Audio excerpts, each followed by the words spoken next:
The following content is intended for a mature audience. The views and opinions expressed are those of the host and do not reflect any other organization, employer, or company. The Drunk Files makes no guarantee of accuracy of information. Some may find the content offensive. Listener discretion is strongly advised. Options. Okay, it's recording. Hello. Hi. What's up? What's up? It's been a while. It has been a while. This has been a long stretch. Yeah, it's been a long stretch. We had lots of Cute cactuses. They're gold. they're gold. The theme of the bar cart. What? I'm trying to use like the gold, vibes for the bar cart. Cute. Oh, bar cart. Yes. Very cute. That is cute. Yeah, Mine- a little shaker. Oh. I need to get a little like a nicer ice bucket. So when we hang out and we have Prosecco. Ooh, get a gold ice bucket. Oh. Classy AF. With a Classy. massive shaker Oh, and Oh. everything. You gotta get one of those sets that has like the strainer and all the different like tools. everything. So then we can get really good at cocktails. Cute. I love this. You can get really good at cocktails. I can get really good at drinking them. You would be the test subject. Guys, look how small I am. My torso has nothing. What? Like, you guys are sitting down and I'm like, I feel like I'm just so like short here. No, I don't know what you're talking about. You look normal. Anyway. I already had a Caesar before this. I'm on my first drink, so. I had a shot already. Oh, did you drink? Did you bring one down? Yeah. Oh. Mine's a double. But you guys, I'm just catching up, What are you guys drinking? Amaretto. It's all I had to shoot. I'm drinking whiskey. Drinking Pink Whitney. Ooh. Pink I've Whitney. never even had that. You probably would like it because it kind of has like a little more of like a pink lemonade. You know But I I know you love that. But it's just got like a straight up vodka kick for me. Oh. I don't know. I just don't know. We'll see. Who knows? Okay, well, cheers. I love that your wine's still in your hand.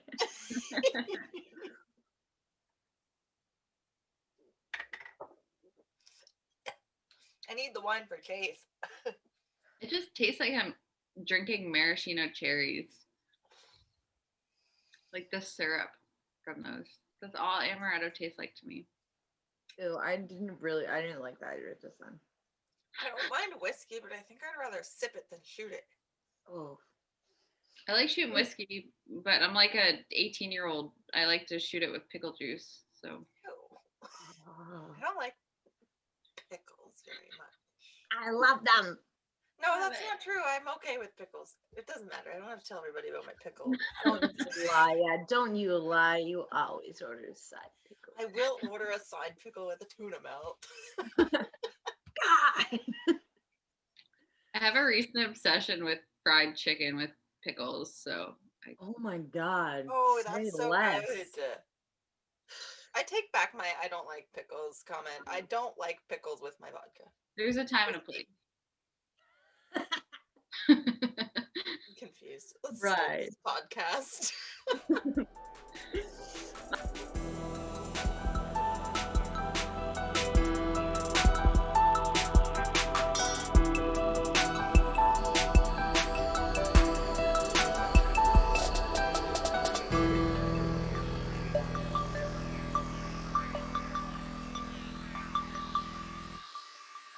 Welcome to the Drunk Files 2.0. 2.0. the podcast where three Canadian friends drink too much and tell spooky stories. Ooh. Spookalicious. That was weird. Whoa. I like that. Okay.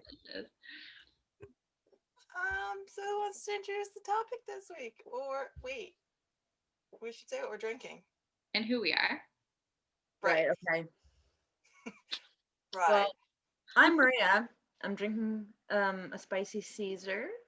Ooh, yum. I'm Jamie. I'm drinking a Moscow Mule in the improper glassware. I'm Ellen, and I'm drinking wine. And this is Rudy. Cheech. Had two beers. Bean. Rudy uses Ellen as a bed while she's in bed. True. True. Very Like true. while she's up on her side too, like not when there's like a lot of room for her. Like just crouched balancing on her act. hip. Maria, how about you introduce it this week? Okay, this week's is it's a little bit mysterious. Well, I guess maybe mine was kind of solved, but Classic. appearances. Ooh. Yeah, Mine was kind of solved too, but it's unsolved, but it's solved. mine also kind of connects with a story that we've chatted about in the OG Drunk Files. Oh, good thing we're not Unsolved Mysteries podcast anymore. Oh yeah, we really had to cut that out. That wasn't really happening. Mine is unsolved, for the record. There's too many good stories that are solved that should be told still. It's true. Solved. I agree. Do you have any facts for us, shall we say? Yeah, I'm not going to call them fun facts. I'm going to Doesn't call happen. them sad statistics. Good. They're not fun or facts. I mean, I guess, I don't know. Whatever. I'm excited. Yeah. It's pretty depressing. So a missing person is a person who has disappeared and whose status as alive or dead cannot be confirmed, as their location and condition are not known. A person may go missing through a voluntary disappearance or else due to an accident, crime, death in a location where they cannot be found, such as like out at sea. And then there's lots of other reasons, and I'll get into those later. In most parts of the world, a missing person will usually be found quickly, while criminal abductions are some of the most widely reported missing persons cases. They only account for 2 to 5% of missing children in Europe. Interesting. Some missing person cases remain unsolved for many years. Laws related to these cases are often complicated since in many jurisdictions, relatives and third parties may not deal with a person's assets until their death is considered proven by law and a formal death certificate is issued. So that makes it rough for people. That sucks. Yeah. So people's shit just never goes. Yeah, they're like wills and assets can't really go to people if they're not proven as dead. That sucks. Yeah. So I was on the Government of Canada website for a while looking at some stats and stuff. And it's good to know that there's no waiting period before filing for a missing person in Canada. Isn't Having it to wait. 24 hours in the No. state? No, You can literally do it right away. that's a myth. You should do it right away. A person can be reported missing by a friend, coworker, neighbor, employer, doctor, community worker, or anyone who knows the missing person's routine well enough to recognize when there's change, which makes sense. People disappear for many reasons. Some individuals choose to disappear alone. Reasons for non-identification may include to escape domestic abuse, leaving home to live somewhere else under a new identity, becoming the victim of a kidnapping, child abduction by a non-custodial parent or other relative, seizure by government officials without due process of law, suicide in a remote location under an assumed name, generally to spare their families, the suicide at home and to allow their deaths to eventually be declared like just them being absent. Mhm. you could be a victim of murder. Your body could be disguised or destroyed or hidden somewhere where somebody never finds it. Mental illness or other ailments such as Alzheimer's disease can cause people to forget where or who they are. Stop that. Sorry, Rudy's fucking with something. Death by natural causes or an accident far from home without identification. Disappearance to take advantage of better employment or living conditions elsewhere. People can be sold into slavery,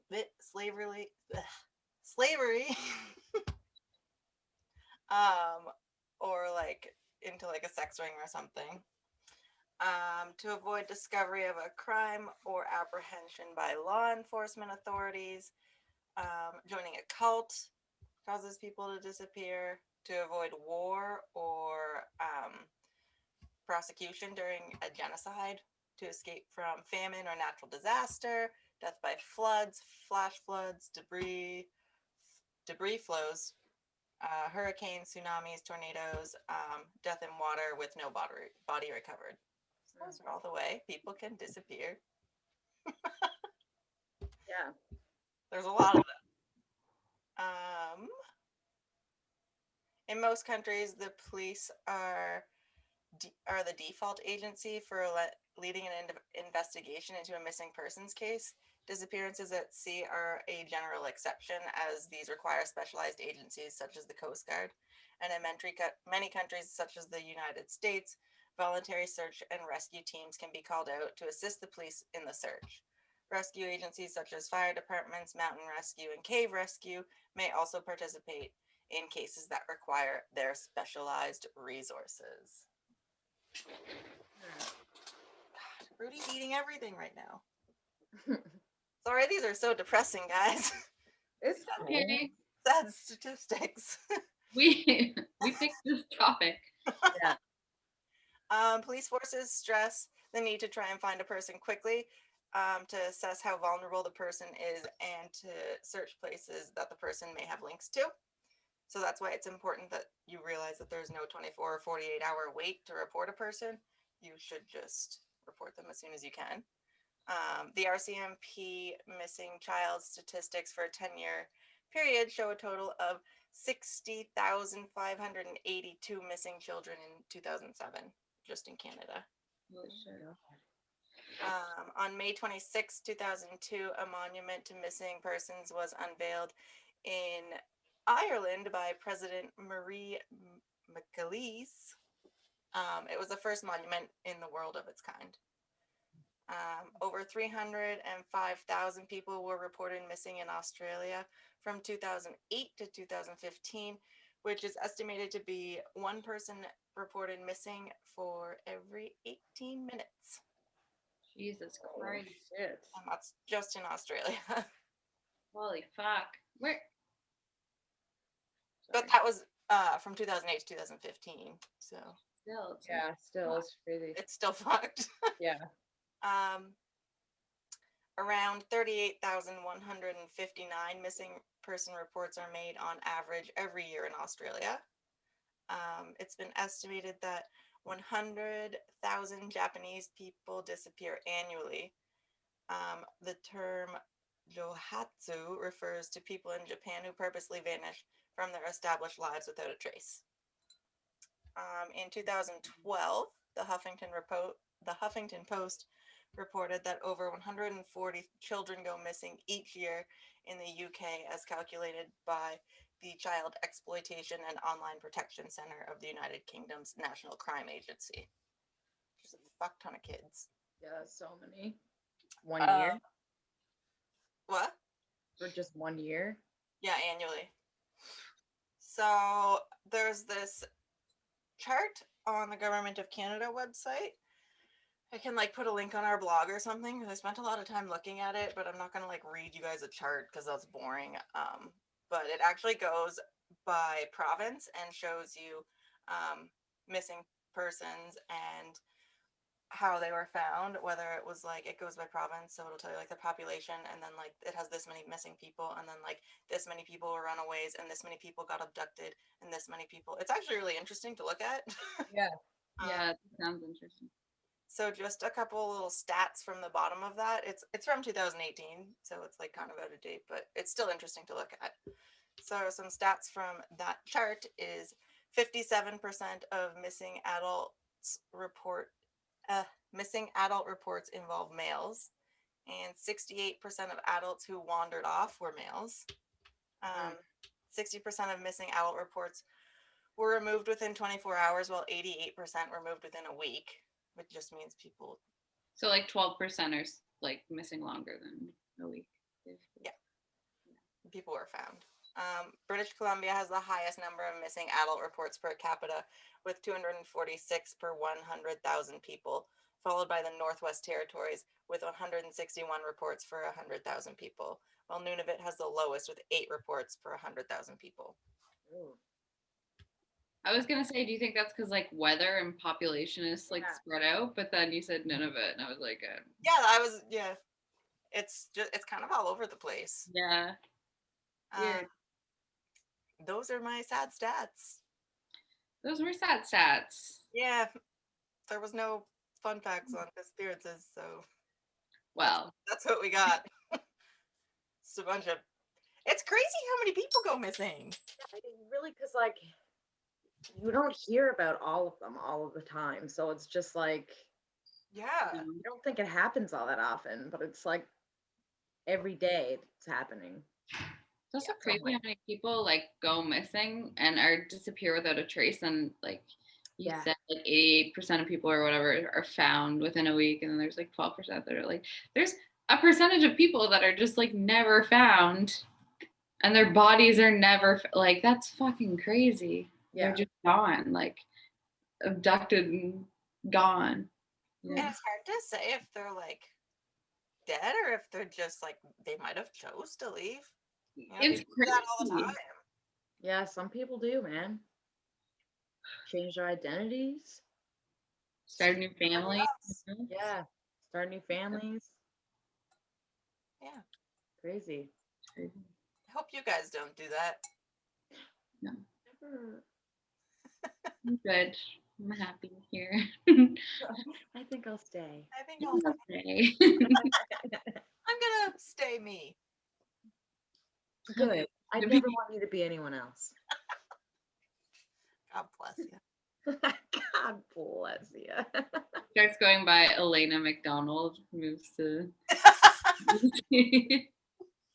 So close to my name, but so different. yeah, they'll never find me, that's why. I'm gonna become Ellen. I'm gonna become Jamie. I'm gonna become Maria. You best get buck wild. I don't know what that was about either.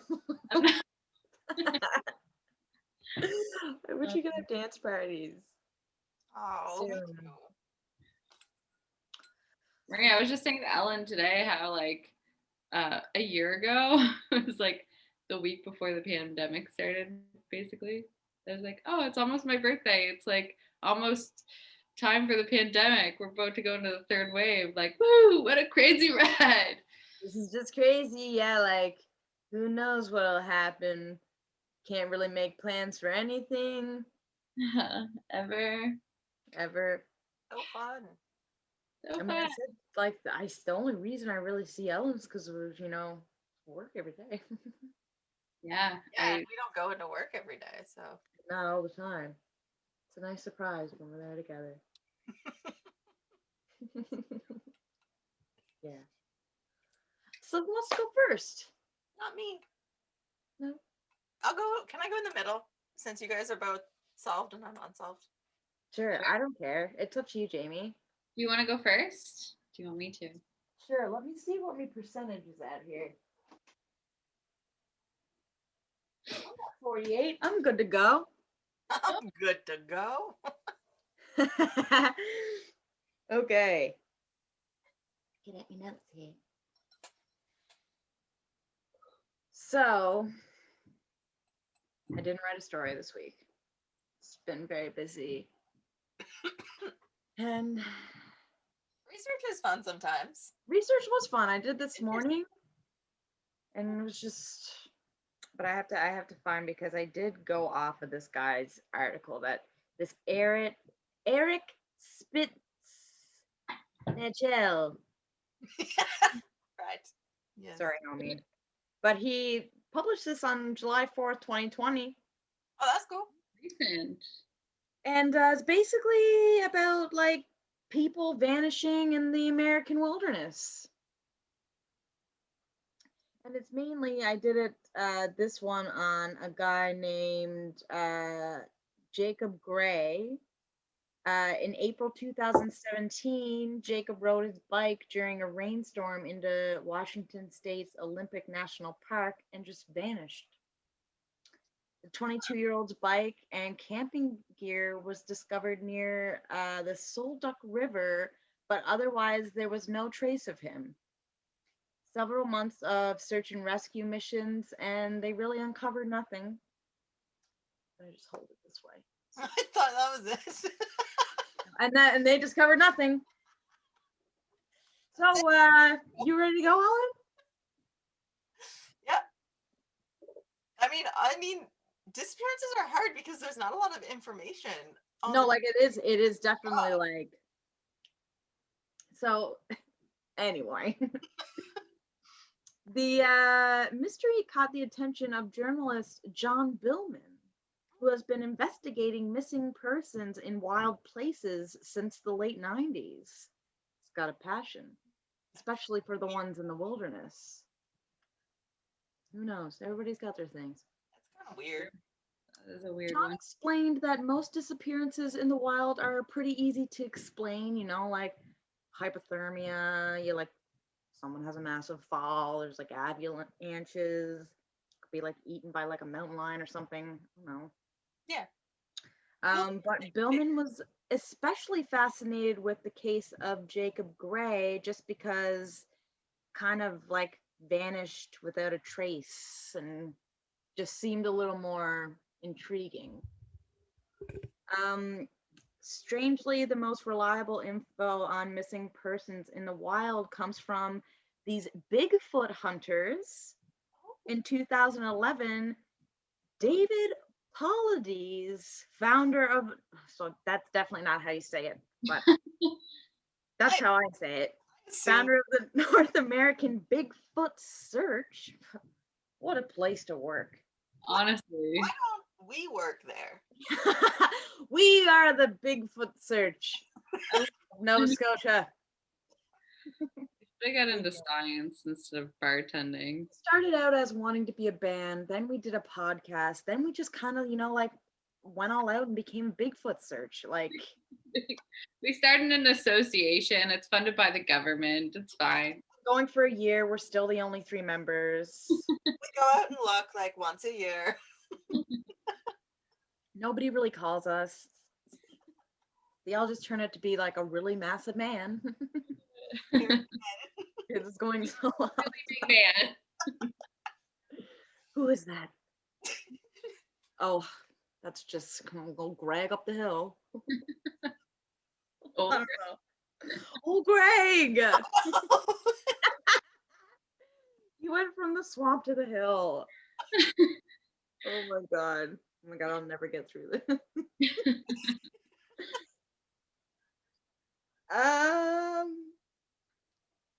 Where did this go? Oh, the Bigfoot Search.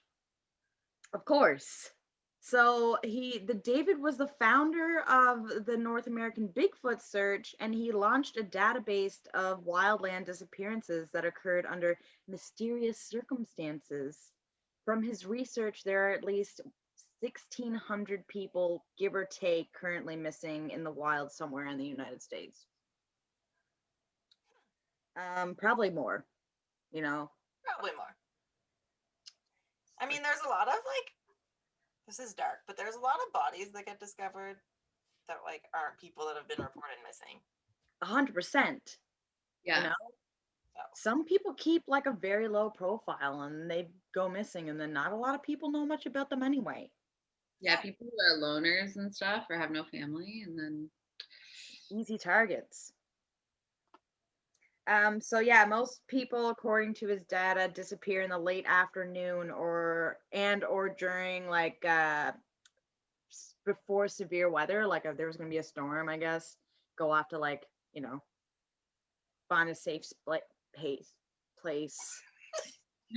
I tried to say space and then I said place.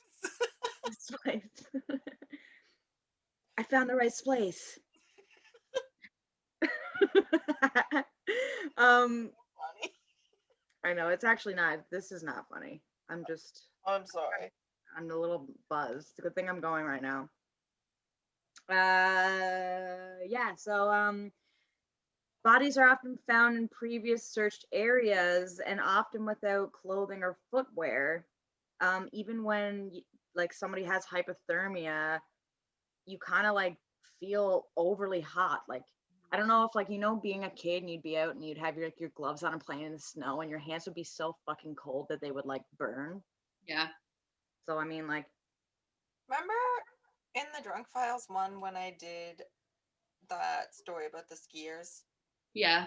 yeah. A lot of them ended up without clothes on because they think they got hypothermia, and you start thinking you're really hot burn. and they rip off all their clothes, Mhm. even though you're in the snow. It's crazy. It is, man. The get, brain. Serious, don't you? And when you get hypothermia. Oh yeah. Yeah. Yeah. The biggest obstacle to getting any information about missing people in the wild, according to David, is National Park Service red tape.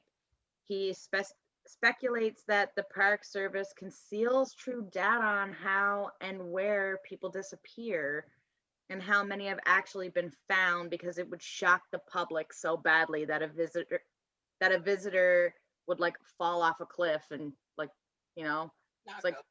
yeah. But I mean, like, it's a little intense. I feel like they're not covering it up, but they're not announcing it. Do you feel like that's kind of like how a lot of people jump off the bridge, but they don't put it, like they never announce it. They don't want to Because bring. I think they also like don't have to, Yeah. Yeah. It's like, because I mean, a lot of disappearances too get like ruled as homicides. Like Yeah. you said, you like how Ellen kind of gave the facts earlier about people kind of go off by themselves, Men more likely than women, which is interesting. Yeah, very interesting actually. Probably because they like usually don't like showing their emotions, so it's like go off alone somewhere. Yeah, or like boys, not all boys, but most boys that I've met get weird, and like when they get drunk, they will just like wander off. Like I would never do that if I was out with you guys. I would never do that. Can you imagine? I'd be pissed if you guys left. Do you know how fucking scared I'd be? Yeah, exactly. Yeah, well, we would already have like search going on for you. 1 hour in, we're like, literally right away. We're like 5 minutes. Where is she? If I ran off by myself, I'm not okay. yeah, same. So yeah, they said the odds of locating Jacob Gray were probably like finding a needle in a haystack, and that despite like a several months coordinated effort by like hundreds of park rangers, local police, and volunteers, they still didn't find any trace of him. But then this is sad. Randy Gray, Jacob's father, wasn't gonna give up so easy, and he basically was like, he's like a 63-year-old house builder from Santa Cruz, and he like sold his house and everything he owned to like search for his son and like go and look for him. Wow. But like nothing about Jacob's disappearance suggested foul play. His bike wasn't damaged, the tires weren't flat. There was no evidence that he had been in like an accident or like purposely hit. Randy claimed that his son was a lifelong surfer who loved the water and never wore a wetsuit even in the coldest of temperatures. Did you say how old he was when he went missing? It's okay if you didn't know. 22. 22. Yeah. Just yeah, so he was like, Jacob was around 5'11", 145 pounds, was in great shape and was planning a cross-country trip by his bike from California uh, to Vermont to visit his brother. But like since his parents were divorced 4 years earlier, Jacob had shown signs of like depression, and his family speculated possible like schizophrenia, which is like that's a little intense, like for you to like think he has if he doesn't. And Yeah, then he must have some kind of like manic attributes that make them think that, because as his family, I feel like they wouldn't just say that. No. yeah, no, of course. And I mean like apparently he like dropped out of school and was like worked at a nursing job and a climbing gym and like always on his bike exploring the mountains. And the park seemed convinced that Jacob had died either like drowned in the river or had like hitchhiked out of the area.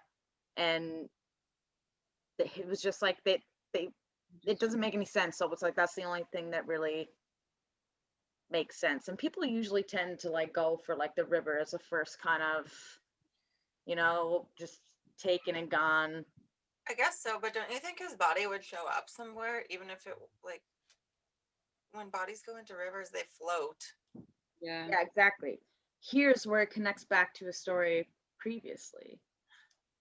Disembodied human feet, many Oh of them still in their shoes, no! washed up on the shores of Washington State and British Columbia. So like Randy, like his dad, automatically is like, well, like jumps on the lead and like doesn't care how like disturbing it is, and basically like um they found like a dismembered foot inside like a New Balance shoe, and that was like his son's brand of choice. And like Were they able to test it? yeah, I guess it wasn't his. And then Oh, like there was a psychic named Lauren who said that like he had been abducted, and it was like, but it's just again like someone just like probably heard the story and made something up. yeah. Anyway, so eventually this leads Randy back to the Bigfoot researchers. They kind of helped him out a little bit, and they like let him hang out in the like Bigfoot barn, and they like, Hang out there. yeah, I do too, man. Like they kind of took more of a scientific approach to tracking Bigfoot. So like they kind of, in response to Jacob's disappearance, they kind of like just like hopped on board, and they were like, like they probably know the woods better than anybody else. So it was like, we'll help you out. And then it had said this about the Bigfoot's researchers were like smart fit men and like women who like love science, and they just love looking for Bigfoot in the woods. It's like that was a weird thing to kind of add in here. But sure, it's like, okay, I kind of assume that's what they would do if they dedicated their lives. Yeah. Yeah. Fit smart men and women. Fit smart men and women. They think that he got lost searching for Bigfoot. Or They think Bigfoot got him while he was adventuring. that's where it goes here. It's, you never. So I guess this brings you to January 2019. A 3-year-old boy named Casey Hathaway disappeared near his great-grandmother's home in rural North Carolina.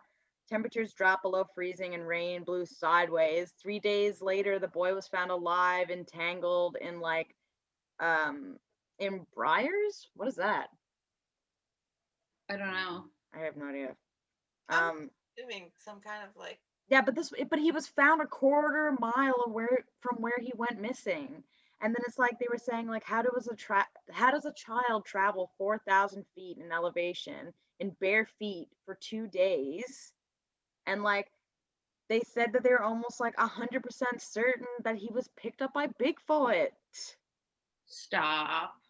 And then they said they could like, yeah, and then Randy was like, heard this, like Jacob's father, and said that he could see Jacob being adopted by a family of Bigfoot.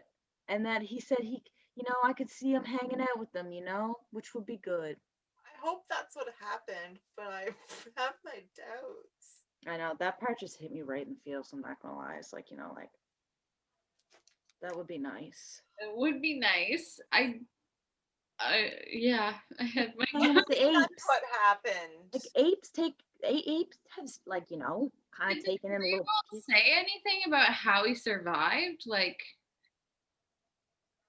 The kid?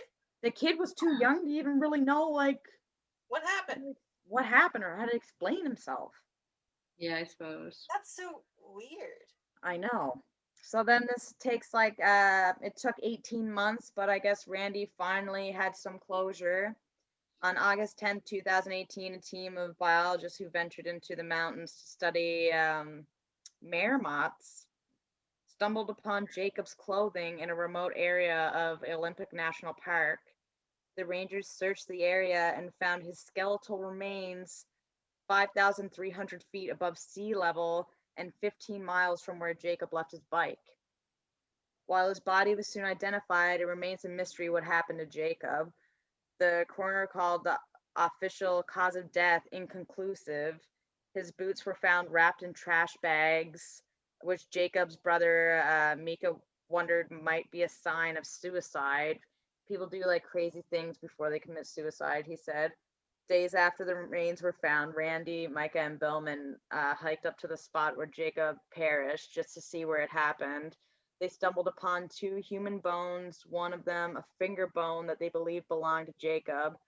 And then, rather bringing it to the authorities, they had a little mini burial on the mountain, fashioning a cross from limbs tied together with a parachute cord. Give him a little funeral. So sad. No. Yeah. But a crazy Kind of. search. Yeah. We Crazy. had like Bigfoot searchers in there. So you know? sad. There's a lot going on there for sure. Linked back to the feet. Oh yeah, the feet. That's a good one, man. That was a good one. I'm still really confused about the whole thing, but also I don't really know. wild. I'm like a little disturbed that they took the finger bone and had a burial. A little concerned too. Why that part gets me, but like, what if it wasn't his finger? Maybe that was just like a way for his father to like have closure that he so desperately needed. And Yeah, I was just gonna say I that. know. I'm not saying it's not beautiful. I'm just saying, from like an outside perspective, it's kind of just wild. it's definitely wild. Wild for sure. That's all I got, guys. Well, shit. Oh shit! I need another drink. Oh, Bye. there was something in there that I must have missed or skipped over because it just I remembered it. But I guess another weird thing that they found was there was like arrows shot like in like a perfect line, like right near where his like bike was found. Arrows? Yeah. Like from bow and arrows? Interesting. Wild. How did I miss that? Anyway. Do Yetis shoot bow and arrows? I'm sure they've adapted over the years. I'm sure they have. New technology. They have branches everywhere. You can fasten a whole bunch of stuff like. Interesting. Very interesting. Jeez. Jamie left, but I feel like she can still hear me. There you go. Thought so. I guess I'll go into mine. I'm gonna tell you the disappearance of Brandon Swanson. Pretty fucked up and pretty crazy. Okay. On May 13th, 2008, in Marshall, Minnesota, Brandon Swanson, who was 19 years old, finished his first year of college at Minnesota West Community and Technical College. On this day / evening, he visited with his friends and had a couple drinks in the nearby town of Lind, obviously to celebrate because they're done school. So between 10:30 and 11, Brandon left the celebration and drove to another friend's house in Canby to say goodbye to one of his classmates. Brandon did not appear to be intoxicated, according to his friends at the party in Lind, and witnesses at the Canby place said that he had an additional shot of whiskey, but left sometime after midnight to head back to Marshall. Highway 68 is a direct route from Canby to Marshall with an approximate driving time of 30 minutes. So around 1:15 on May 14th, Brandon put his car into the ditch. He tried to call his friends for help, but nobody answered their phones. So after trying his friends for like an hour, because I'm sure he didn't want to call his parents, he ended up calling his parents. I know I wouldn't want to call my parents if I put my car in the ditch. The wrath of Billy. So he calls his parents, Brian and Annette Swanson, and told them that he crashed his car into a ditch and he couldn't get it out. He said he wasn't hurt and he was able to get out and could stand on the side of the road, and he told them where he was located near Lind and gave them a description of where he was. He opted not to walk along the highway and instead started walking along a gravel dirt road just to like try and meet his parents who were coming to pick him up. So his parents drove to pick up their son, and when they arrived at the location that Brandon gave, they couldn't find him. Annette called him on his phone in order to better pinpoint his location, and once they arrived, so she called him to pinpoint his location, and then while they were on the phone, she like flashed her headlights as like a means of signaling him, but Brandon, who was still on the line, was like, I don't see the lights, and in response he flashed his own lights back, trying to be like, hey, do you see my lights? And they couldn't see it. So it became clear that the two parties were obviously not in the same location, and frustrated, Brandon hung up the phone on his mom, but his mom quickly called him back and apologized for getting frustrated, and he also apologized for getting frustrated. It's just like he's stranded, so obviously I know I'd be frustrated too. You're like, I told you where I was, especially at 19. So he told her he could see Lynn's town lights and he was going to walk towards them. It's like a glow from the city. So he said to meet them at the Lynn Tavern parking lot, just like a local bar parking lot. Soon after, Brian Swanson ended up dropping off his wife at home because she wasn't really feeling well, and it was like really early in the morning, and Brian was like, don't worry, I'll go get him. So he continued on his own, but he talked to Brandon on the phone the entire time that he was driving. Brandon explained to Brian that he was going to cut through fields because it would be quicker walking to the tavern. So along the way, he walked like gravel roads, he saw fence lines, and he heard running water. The call lasted about 47 minutes when all of a sudden Brandon yelled, "Oh shit!" and the call was disconnected. His father said it sounded like Brandon had slipped and fell. Numerous attempts to reach Brandon's phone were unsuccessful. The phone rang each time and it was called until the next day, and then calls ended up going straight to voicemail. So Brandon hasn't had any communication with his parents since. At 6:30 a.m., Brandon's parents called police and reported him missing, and police told them to wait a while because it wasn't unheard of for young males to go off grid for a bit, so basically wander off, even though they were talking to him on the phone. Yeah. Like something obvious. That's not good to assume that though. No. Especially in that situation, like it's pretty clear. Yeah, so that was at 6:30, and then around 12:30, a delayed search for Brandon started with helicopters, volunteers, and dogs. Later that day, cell phone records show that Brandon was actually near Porter, Minnesota, not Lind, when he called his parents, and Porter sits between Canby and Marshall along Highway 68. So it was like going the right way, but not where he said he was. Brandon's car was eventually found 25 miles from where he thought he was, and oddly, there were no lights of any kind that would have been visible for him to walk towards. Yeah. There was no physical damage to the vehicle and no evidence of injury. The Lincoln County Sheriff said it was off the side of a field approach and the vehicle was hung up. It's sort of like on a sharp incline, nothing major, but enough that the car would get hung up so the wheels were like too high off the ground to gain any traction. Yeah. The bloodhounds were able to trace his scent to Yellow Medicine River, persuading a lot of people to think that he stumbled into the river and then drowned.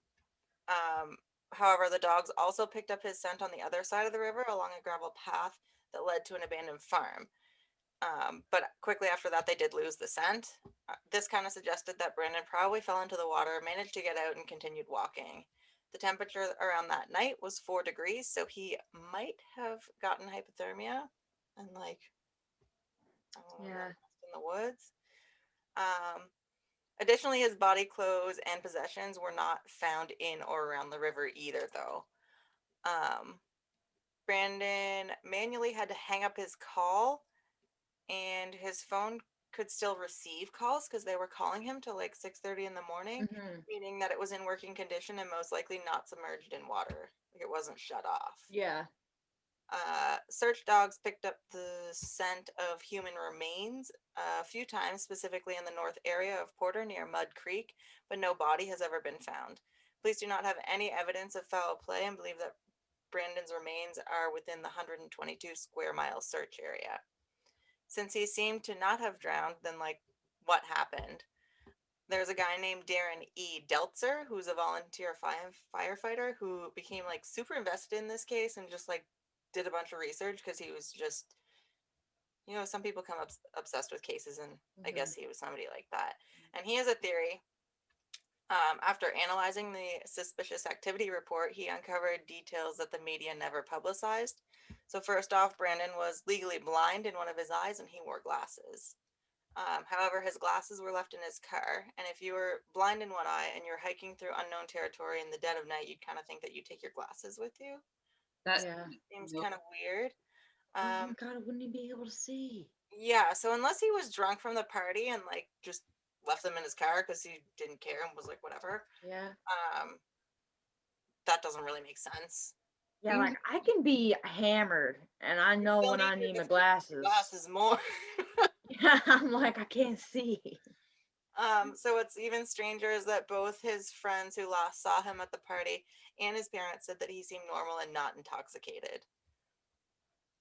Another piece of evidence included in the suspicious activity report was that just before the call ended, Brandon told his father that he was crossing fields and fences and said, "Not another fence," before saying the "oh shit" part.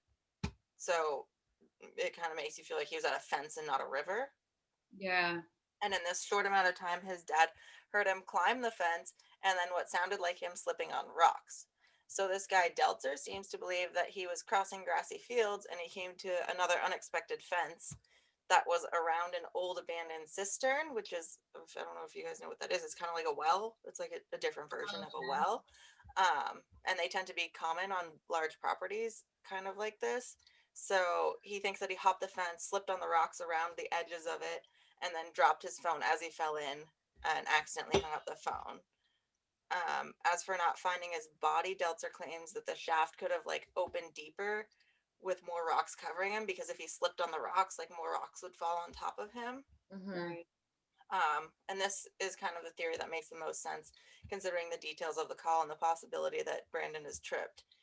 Um, he could have ended the call accidentally. Yeah. It's not believed that foul play was involved since Brandon never reported to have come into contact with anyone over the phone. And I mean, if he were offered a ride by a stranger or come in contact with somebody, then why would he, like, say "oh shit" and hang up the phone? Yeah. Um, so what happened to Brandon remains an unsolved mystery. Nobody really knows. But there was a law put in place called Brandon's Law, and this law requires law enforcement to take a missing persons report without delay after the notification of someone being missing under dangerous circumstances, no matter the missing person's age. Immediately, they have to conduct a preliminary investigation to determine if the person is missing and whether the person's in danger. And then they promptly have to notify all other law enforcement agencies of the situation, and this Yeah. clarifies that the agency taking the report will be the lead agency in the investigation, and it's called Brandon's Law. So that's I mean, as sad like as his disappearance is, he's probably helped save a lot of people with that law and definitely, putting in a place for him. it's kind of crazy that when his parents reported that, they were just like, just wait. Yeah, that's It'll be fine. It's like, we were on the phone with him the whole time. Yeah. Obviously yeah, something's not right, and he that's sad, man. yeah, That should have been taken seriously from yeah. the first murder. Crazy that it's unsolved. Yeah, nobody ever found him. So If anybody has leads on Brandon. yeah, you should contact Minnesota Police Department or something. I didn't look at what number you should call, but because I've never been to Minnesota. No. No. Crazy, dude. Yeah, kind of sad. Pretty sad. It's always sad when a family loses somebody. Yeah, and then they really don't get any closure, you know? At least mine, like, it was like, you know, he's missing for so long, but then kind of had a bit of closure in the end. Yeah, closure's always good. Yeah. What do you got, Jamie? So I am going to tell you about the disappearance of the Jamison family. Oh, a full family? Whole family. Oh, Yeah. shit. Oh shit. Yeah. So the Jamison family consisted of Bobby, who was 44, Sherry Lynn, who was 40, and their daughter Madison. And they were reported missing on October 8th, 2009. I wasn't able to find who actually reported them missing. I'm assuming one of their parents. Do you know the age of the daughter? She was 6. Okay. Yeah. So they left home. Their home it was Eufaula. It's in Oklahoma. Okay. And they were in search of a new home in Red Oak, Oklahoma, which I think was like a 35-minute drive. So their family knew that they were going in search of like property. They were going to look at something like 40 acres of land in this Red Oak, Oklahoma. A few days after they went, after they were reported missing, their truck was found, and inside the truck they found both Bobby and Sherry Lee's phones, the car keys. What are you laughing at? Like 100 times louder. Like out of nowhere. I did? Yeah, it was like you were talking and then it was like twice as loud. It was like, whoa. I didn't do anything. Is it still loud? I don't know. I can't tell now. You need me to turn it down? No. Okay. It's tripped us out. Keep going. Yeah, just at first it was like I thought it was just me, but then You guys Ellen made the same I face as me. was like, did somebody do this story before? Because I not remember. Or it's like yeah, Jamie, like we don't want to hear this. Like, what am I doing wrong? Okay, keep going. You sound fine. It's fine now. Oh, Yeah. and I'm very interested. Sorry, a few days after their disappearance, or they were reported missing, their truck was found with Bobby and Sherry Lee's phones, their car keys, a GPS tracker, $32,000 in cash, and the family dog Macy. They left the dog? Yeah. The dog was actually reported missing with the family, but I didn't mention that because I wanted to tell you this now. So they did find the family dog, who looked severely malnourished, and she was super close to death. I do want to tell you, though, she was adopted. I was on a Reddit thread about this for a long time, just reading people's theories. The dog was adopted by either a close family friend or a relative and like thrived for the rest of her life. So don't worry. Give them lots of treats. Yeah. I was like, I gotta put that out there. She was found. Yeah. She was Thanks. a huge search went out for the family, but it wouldn't be another 4 years before they actually found the family. And I know this is like really early on to tell you this, but they did find, like, a local hunter was hunting and stumbled upon the 3 skeletons laying side by side. And that was in 2013. Oh my God. But like, what the fuck happened, right? Yeah. Yeah. So, Do you have any more information? Because I'm I like, have Stop. no. I have a lot of I don't have a lot of information. It's kind of short, but I do have information and some theories because I did go down like a Reddit rabbit hole. So, so it's really confusing because Bobby and Sherry Lynn were both collecting disability at the time that they went missing. So, like, how would they be able to acquire $32,000 in cash?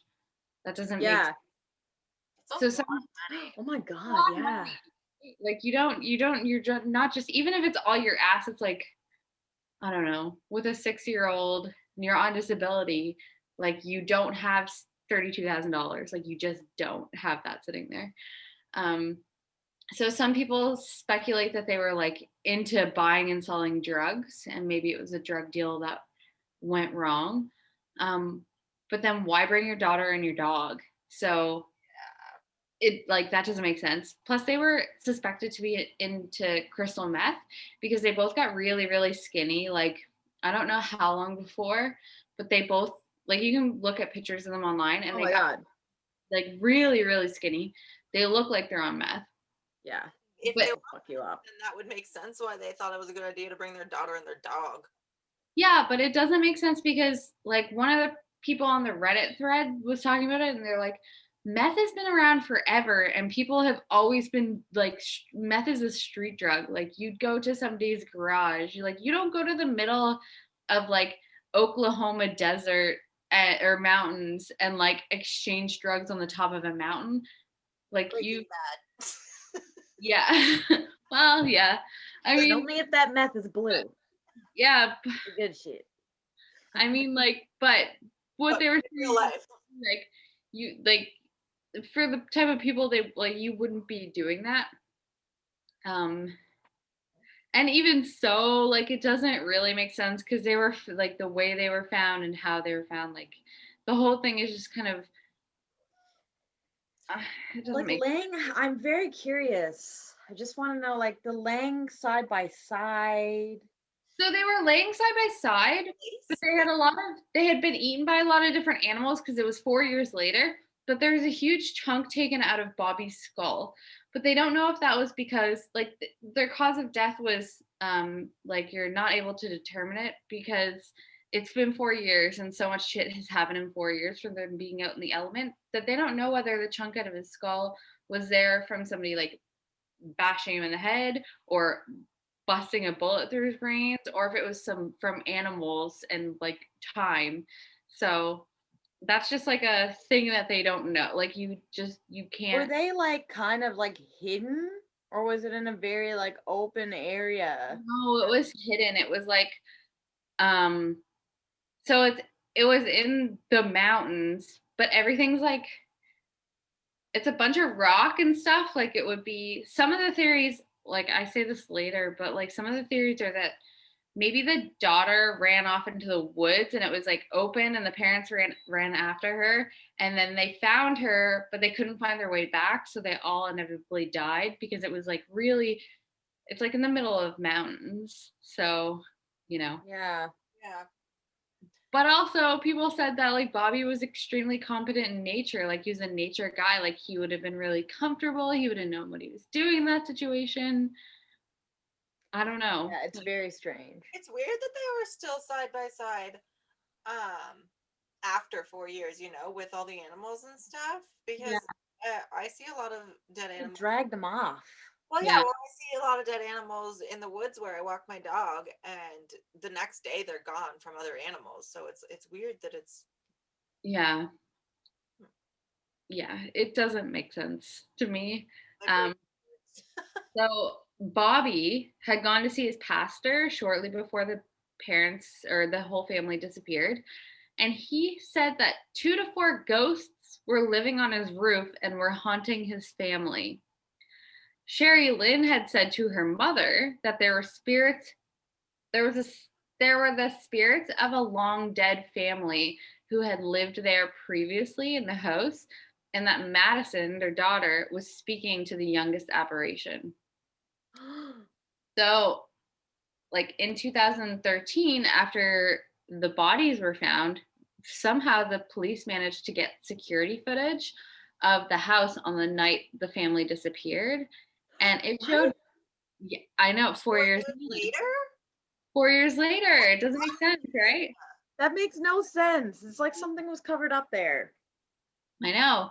But in the security footage, it showed Bobby and Sherry Lynn dumping all their belongings into the back of a pickup truck. But they looked like zombies while they were doing it quickly and frantically, but also calm at the same time. Like it was very There's a video of it? like Eerie. apparently there's a video of it, but it seems eerie to me. It seems like to me I'd be like, okay, so someone on crystal meth looks like a zombie, like they're not there in their brain, but they're like using their body. So, so Bobby, so Sherry Lynn's mother also mentioned that they had recently become involved in some sort of cult, and Sherry Lynn had bought a satanic Bible, and that Bobby was searching for special bullets to battle with the spirits that were haunting his house. Like, The I'm ones telling on the Oh. roof. yeah. Yeah. But that still doesn't it still doesn't explain what happened. So they joined a cult, or she got this Bible, or he was getting special bullets. Like, it still doesn't explain how they got to the spot in the mountains. Like, none of it makes sense. What the heck? Yeah.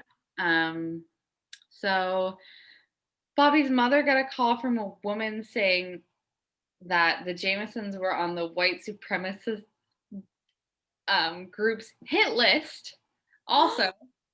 Hit Which makes list? like it's all so the white supremacists wanted to come and kill the Jamison family. Were they white?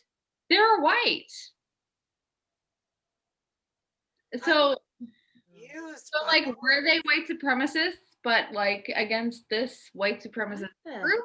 Were they anti-white supremacists? Like, it's hard to know. I feel like most people are, and that's not a reason for white supremacists to come after you. No. So anyway, all of these theories can be brought back to the like theory that they were just on crystal meth and losing their mind.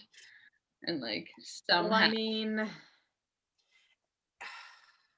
The poor daughter and dog. I know. Well, at least Yeah. the dog got a second chance at life. yeah. The only other thing I'm gonna say, or my last bullet point, I guess, is like some people suspect that Bobby's father was the one who murdered the family because the father had the family had recently like filed a protective order against the father, which painted him as a very dangerous man who thought that he was above the law. So some people think like maybe he met them out there or knew where they were going and followed them. Like maybe. But again, we'll never know. Yeah. So weird. Yeah. Where were That's- they? Were they trying to get to Mexico or something? No, they were trying to get to what was it called? Just another Red Oak, Oklahoma, from Eufaula, Oklahoma. Like it was just like a Right, like 30 minutes. 30 or 45-minute journey to where they were trying to go just to look at property to buy to move their family to. And somehow in the way. So I guess $32,000 in theory makes sense because if the lot was a private sale, then you take the money as a down payment. Yeah. Would somebody own up to that maybe though? Maybe not. No, I mean, also they found the $32,000, so like they didn't actually get to their destination, or they did and they didn't like the property. I don't even know, So but Wild, dude. I weird. don't understand how they would have even got that money, or Yeah, that one's very, very wild. how there's a lot of just, A lot of loose ends. but yeah. Bravo, dude.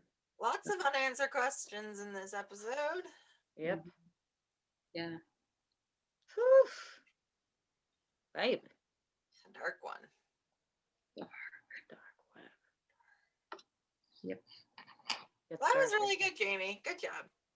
Thanks. Short and I don't big. think it was that short. I think they were all a good length.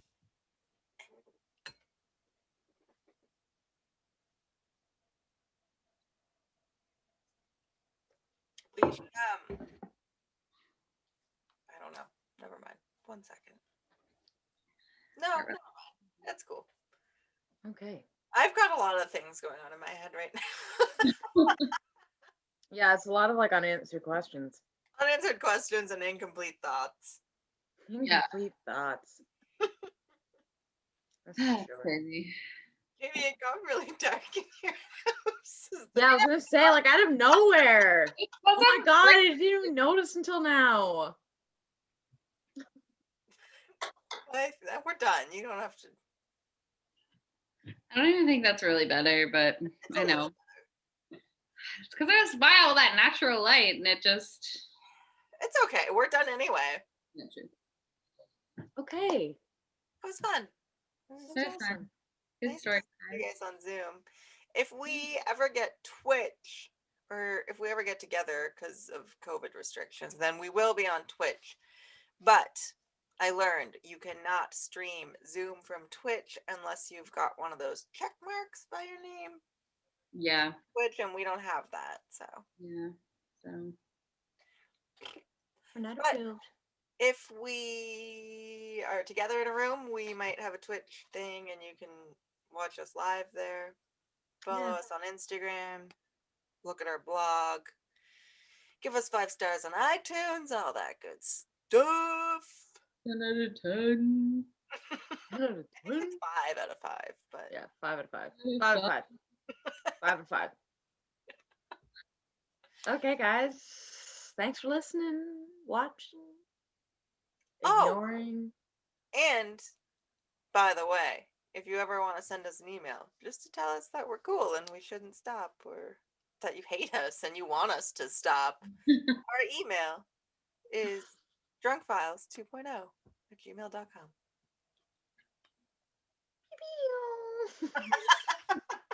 I hope we don't get emails that are like, please stop. Well, probably that's all we'll get now to be like, okay, I'm just gonna leave. All right, bye. Okay.